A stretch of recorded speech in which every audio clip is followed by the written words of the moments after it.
All right, today we're tearing down one of the most important business books you'll ever come across, The Goal. We're going to see how the ideas in this book can totally flip the script on how you think about work, about progress, and honestly, even about your own life. So let's get into it. So right off the bat, the book hits you with this question, and it's a real game changer. Think about it. Most of the time, when things are going sideways, what's our first instinct? Work harder, right? Push more, grind longer. But what if all that frantic activity, all that busyness, is actually just digging the hole deeper? And this is the exact situation we find our main character, Alex Rogo, in. He's a plant manager. His factory is an absolute dumpster fire, and it's about to be shut down.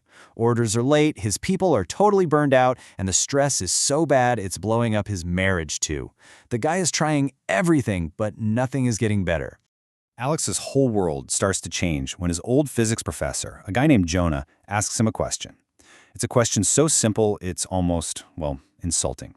He just asks, what is the actual goal of your factory? And that, right there, is the first big breakthrough. This quote just nails the trap Alex was in. You walk into his factory and it's buzzing. Machines are humming, people are running around with clipboards, reports are being filed. It looks productive, but they were failing badly. It's such a dangerous illusion, confusing being busy with making actual progress.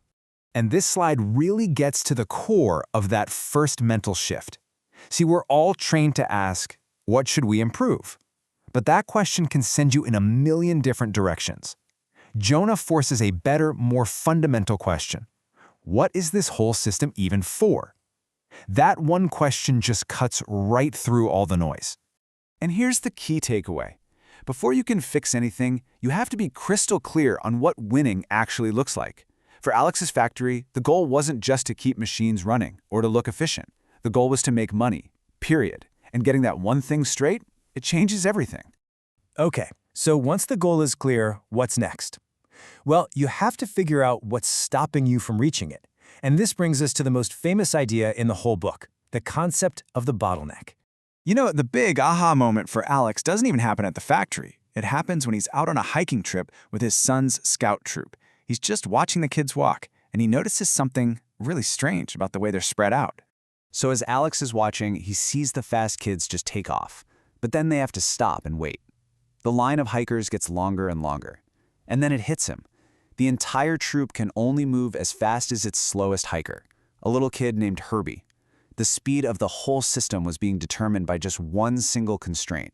Herbie says it himself, and it's just this simple, powerful truth. It didn't matter one bit how fast the other kids could walk. The time the entire group finished the hike depended completely on Herbie. And right there, the idea of a bottleneck becomes real, personal, and something you just can't deny. So that brings us to the official definition. A bottleneck isn't just some part that's a little bit slow. No. It's the one single part that sets the maximum speed for the entire system. For the hikers, it was Herbie. In Alex's factory, it turned out to be one specific machine. So what did they do with Herbie? Did they yell at him? Tell him to hustle? Nope. They looked in his backpack and realized it was full of heavy stuff he didn't need. So they took some of that weight and distributed it among the other hikers. And guess what? Herbie got faster, and so did the entire troop. It's a massive lesson. You don't blame the constraint, you figure out how to help it. Now, this whole idea of helping the bottleneck leads to what is probably the most revolutionary and kind of counterintuitive insight in the book. It's about the danger of trying to make every single part of a system as efficient as possible. You can see the conflict right here on this slide. The old way of thinking asks, is every machine running? Is every employee busy? But the goal says those are totally the wrong questions. The only questions that really matter are about the system as a whole. Are we getting more stuff out the door? Are we actually making more money? And here is the punchline. If you have a machine that is not the bottleneck and you run it at 100% capacity, you're not being efficient. All you're doing is creating a gigantic pile of parts that the bottleneck can't handle yet. You're creating waste while looking busy, and that is the trap of local efficiency. But this isn't just about inventory and profits. The book does a brilliant job of showing how these broken systems have a real human cost. They create conflict and finger-pointing where it absolutely doesn't need to be. This line comes from Alex's wife, Julie, and it is just devastatingly true. As Alex gets obsessed with saving the factory, putting out fires, chasing these fake efficiencies, he basically vanishes from his own family. The stress from that messed up system at work doesn't stay at work. It comes home, and it poisons everything. So, why does this happen? Well, the book suggests that when we're trapped in a chaotic system we don't understand, we get scared. And when we're scared and confused about the real source of the problem, the easiest thing to do is find a person to blame. A coworker, another department, your spouse. We take system problems and we turn them into personal problems. Now, you might be sitting there thinking, okay, this is all fascinating for some factory back in the 80s, but what does this have to do with my job? Well, let's bring this right into today, because these ideas are, if anything, more relevant now than they ever were. In the kind of work most of us do today, knowledge work, the bottlenecks are rarely a big physical piece of equipment. No, they're invisible. They're hiding in our processes, in our meetings, in our company culture.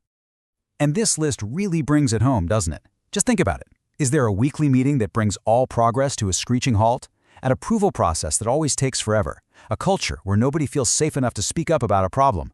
Or, and this one can be tough to admit, maybe the biggest bottleneck in your system is your own scattered attention, being pulled in 100 different directions at once. And that's really the final question that the goal leaves us with. It's a challenge to look at your work, your team, even your own life, not as some endless to-do list, but as a system. And to find the courage to ask, what is my Herbie? What is the one thing that, if we could just help it, will let everything else finally move forward? Finding that, that's the real goal.